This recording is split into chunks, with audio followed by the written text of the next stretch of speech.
তেওঁলোকৰ দুটাকৈ কাৰ্যকাল 10টা বছৰ শেষ হ'ব ধৰিলে আজিলৈকে কিন্তু কোচ ৰাজবংশী জনগোষ্ঠীৰ জনজাতিকৰণ নহ'ল। ইয়াৰ প্ৰতিবাদত আমি বিভিন্ন গণতান্ত্ৰিক আন্দোলন কৰি আহিছোঁ। ইয়াৰ পৰিপ্ৰেক্ষিতত সেইদিনাখন ছেপ্টেম্বৰ মাহত অসমৰ মুখ্যমন্ত্ৰী ডাঙৰীয়াই আমাক মাতি নি কৈছিলে যে মই থাকোঁতে আপোনালোকৰ জনজাতিকৰণটো হৈ যাব, আপোনালোকে চিন্তা কৰিব নালাগে, একমাত্ৰ মইহে জনজাতিকৰণ কৰি দিম। আমি সঁচাকৈ আশ্বস্ত হৈছিলোঁ, ভাল লাগিছিল। কিন্তু ছেপ্টেম্বৰ মাহৰ পিছৰ পৰা ফেব্ৰুৱাৰী মাহলৈকে কোনো ধৰণৰ আমাৰ লগত আলোচনাত মিলিত হোৱা নাই, যাৰ পৰিপ্ৰেক্ষিতত আমি 21 তাৰিখে আমি 100 ঘণ্টীয়া অন্বেষণ কাৰ্যসূচী গ্ৰহণ কৰিছিলোঁ গুৱাহাটী চচলত।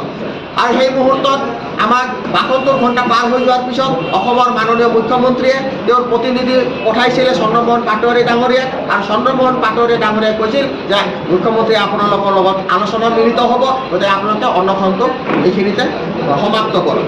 তো আমি সেইদিনাখন অন্বেষণটো আমি সমাপ্ত কৰা নাছিলোঁ, আমি স্থায়ীভাৱে স্থগিত ৰাখিছিলোঁ। তো কথা হ'ল 26 তাৰিখে মুখ্যমন্ত্ৰী ডাঙৰীয়াৰ লগত আমি বহিলোঁ। মুখ্যমন্ত্ৰী ডাঙৰীয়াই বিভিন্ন ধৰণৰ আভুৱা কথাৰে আমাক ভুলাব চেষ্টা কৰিছে। তো এই কথাবিলাকত আমি একেবাৰে আশ্বস্ত নহয়, খুব দুখ পাইছোঁ, মৰ্মাহত হৈছোঁ যে তেওঁ ক'লে যে আমি আপোনালোকৰ কিছু অসুবিধাৰ কাৰণে আপোনালোকক জনজাতিকৰণত মৰ্যাদা দিব পাৰোঁ। আমি কৈছিলোঁ যে কেন্দ্ৰীয় চৰকাৰৰ লগত আমাক ত্ৰিপাক্ষিক বৈঠক আপোনালোকে বহাই দিয়ক, আমি তাতেও আলোচনা কৰিম, কিন্তু সেইখিনিও আজিলৈকে কৰিব নোৱাৰিলে। তেওঁলোকে এতিয়া ক'লে লোকসভা নিৰ্বাচনৰ পিছত, লোকসভা নিৰ্বাচনত যি বিল পাছ হ'ব, আমি কিমানবাৰ তেওঁলোকক মেম'ৰেণ্ডাম আৰু দাবী উত্থাপন কৰিছোঁ যে বিলখন পাছ কৰক, বিল পাছ নকৰিলে লোকসভা ইলেকশ্যনৰ পিছত তেওঁলোকে কেনেকৈ আমাক জনজাতিকৰণ কৰিব। গতিকে এয়া মিছা প্ৰতিশ্ৰুতি দিছে আৰু বিভিন্ন ধৰণৰ প্ৰতিশ্ৰুতি দিছে যে এইটো কৰি দিম, সেইটো খালি অকল ভোট বেংক হিচাপে ব্যৱহাৰ কৰিব বিচাৰিছে। তো আমি এইবাৰ সকীয়াই দিছোঁ বিজেপি চৰকাৰখনক, আপোনালোকে কিন্তু কোচ ৰাজবংশী জনগোষ্ঠীক এইবাৰ ভোট বেংক হিচাপে ব্যৱহাৰ কৰিব নোৱাৰিব। কাৰণ আমি গাঁৱে গাঁৱে অভিযান চলাম, গাঁৱে গাঁৱে মিটিং কৰিম, আৰু তাত আমি প্ৰচাৰ কৰিম ন' ST ন' ভোট। তাৰমানে আমাৰ যেতিয়ালৈকে ST নহ'ব, আমাৰ ভোট প্ৰদান কৰা নহ'ব।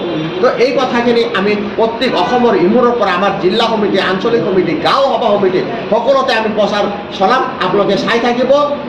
আমি বিজেপি চৰকাৰ কৈছোঁ আপোনালোকে চাই থাকক কোচ ৰাজবংশীয়ে কি কৰিব নোৱাৰে। কাৰণ অসমত বৃহৎ সংখ্যক কোচ ৰাজবংশী জনগোষ্ঠীৰ মানুহ প্ৰত্যেকটো সমষ্টিত এতিয়াও ভাল আছে। গতিকে আমি যদি বিচাৰোঁ আপোনালোকৰ চৰকাৰখন ফৰক বৰক কৰি দিয়াৰ ক্ষমতা আমাৰ কোচ ৰাজবংশী জনগোষ্ঠীৰ আছে। গতিকে সেইকাৰণে কৈছোঁ কোচ ৰাজবংশী জনগোষ্ঠীৰ মানুহখিনিকো মই আহ্বান জনাইছোঁ আজিৰ এই মজিয়াৰ জৰিয়তে, আপোনালোকে নিজৰ স্বাৰ্থ ত্যাগ কৰি জাতিটোৰ স্বাৰ্থৰ কাৰণে বিজেপি দলক বৰ্জন কৰক। মই এইটো আপোনালোকৰ ওচৰত আহ্বান জনাইছোঁ।